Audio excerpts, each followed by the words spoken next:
Hey Reddit, when did your something's not right here gut feeling ever save you? Last year, December 1st, I had slept for almost a week trying to fight what I thought was the flu. Woke up and that exact gut feeling kept on telling me something's not right with me. Called the parents to tell them and then cabbed myself to the emergency room.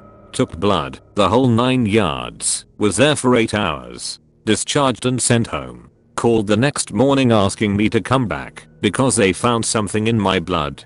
Bacteremia and endocarditis. I was put on penicillin immediately for 2 months. More tests, more things wrong. Went for a specialized test on December 21st. Woke up to them telling me I need surgery as soon as possible. They are trying to find a surgical team. Earliest is the 24th. I go in, and while they are operating I have an ascending aortic aneurysm, and it caused an aortic dissection.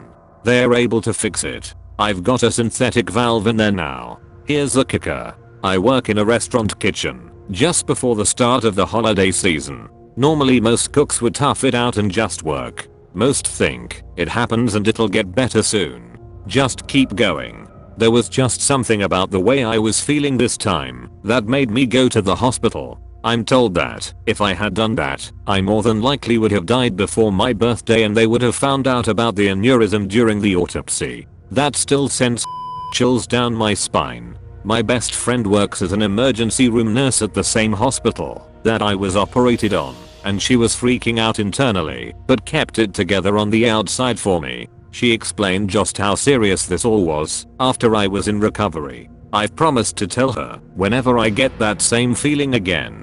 TL, Dr. Gut told me to go to the hospital. If I hadn't I would have been dead 3 weeks later. Cheers. Edit. I've got to get to work now, but I'll try to answer more replies during the day. Please keep them coming so others can learn from my mistaken fortunes. Thank you. Edit 2. Thank you kind stranger for the silver. I still don't know what to do with it, but I wish one back to you. Edit 3. WFT. 6k upvotes on a post that I made about my heart. Thank you all for all the concern and wishes. Seeing the conversation this has produced has helped a lot with just my general well-being and mental health. Truly moved by this. Feeling of impending doom is an actual medical symptom.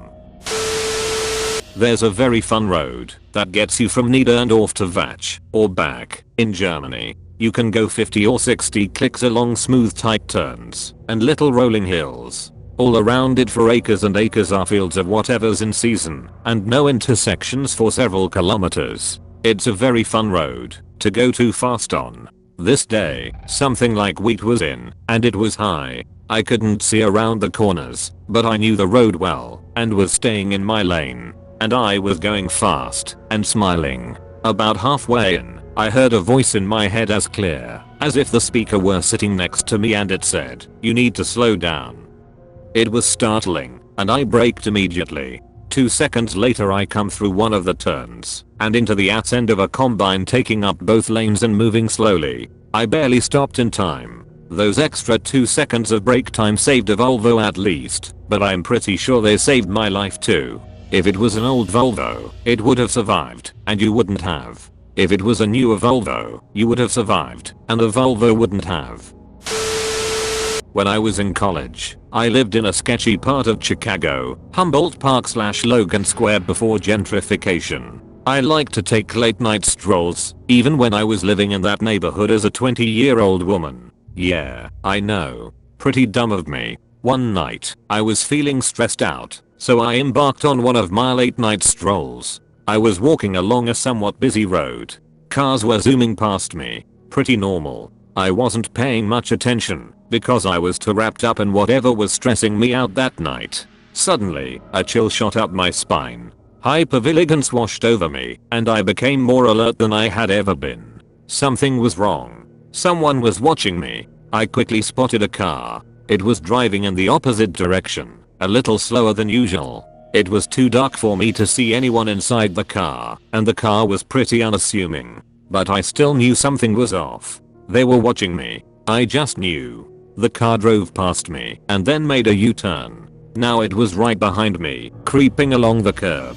Luckily, there was a Walgreens a few blocks ahead. I started walking faster, and the car eventually sped past me and disappeared into a corner. I somehow knew I wasn't safe yet, so I still sprinted to Walgreens. I told the security guard what happened, and we both went outside. The car was parked up the street, about 50 to 100 feet away. The security guard was a big guy who looked intimidating. He marched toward the car, and the car immediately backed up, made a U-turn, and then booked it out of there. The security guard called the cops, and they drove me home. I never took a late night stroll again. My gut made me more alert, but it was really the security guard who saved my life. I'm positive that, if he wasn't there that night, something bad would have happened to me. I wish I could find that security guard to thank him.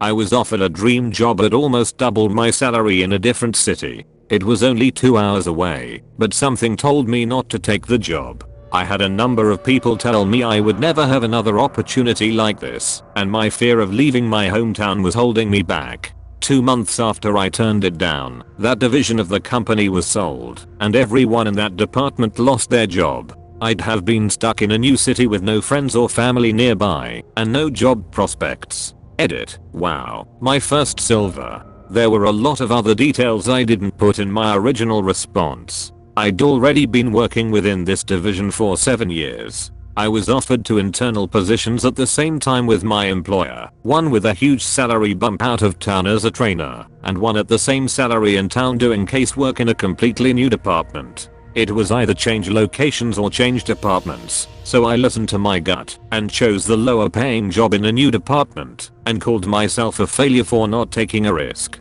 Within 4 years of taking the position in town, I was managing the trainers in my new department. In the 11 years I've been in my new department, I've almost tripled my salary. If I'd lost that job in 2008, I'd have lost all the benefits that come with 7 years of employment, vacation time, stock options, performance reviews, 401k hassles, contacts, etc. I never could have foreseen this turn of events 11 years ago, and lot of it was the dumb luck of being in the right place at the right time and following my gut.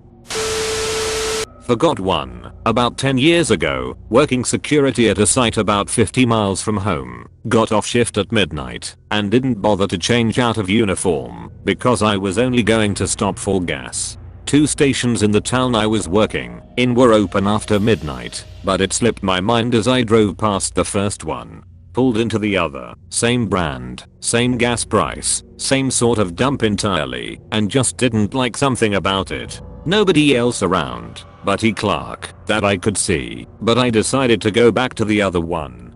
Topped off and headed back out of town. I get close to that station again. 3 city cop cars, 2 deputies and a state trooper are outside blocking the road with guns drawn. Turns out a city cop walked in on a robbery.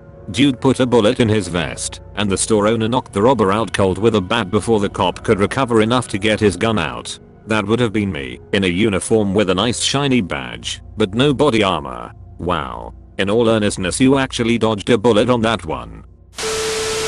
I was an unpopular kid, and I always wanted to go on sleepovers, but it rarely happened. In 6th or 7th grade I get invited to this girl's house for a birthday party. I'm friendly with her but not close. I go to her house and I feel weird right away. Her mom and stepdad were sitting in the living room smoking, but being perfectly friendly. The whole night, I couldn't shake this feeling of oppressiveness, despair, and danger.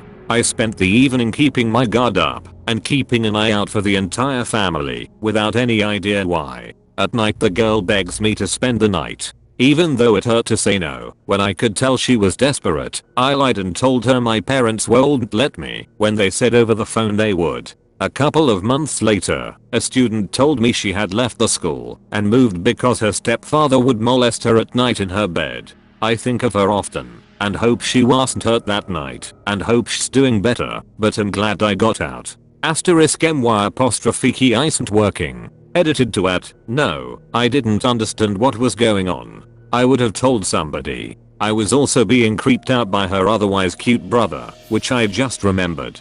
And there are multiple posts like this, not a repost, which is very sad.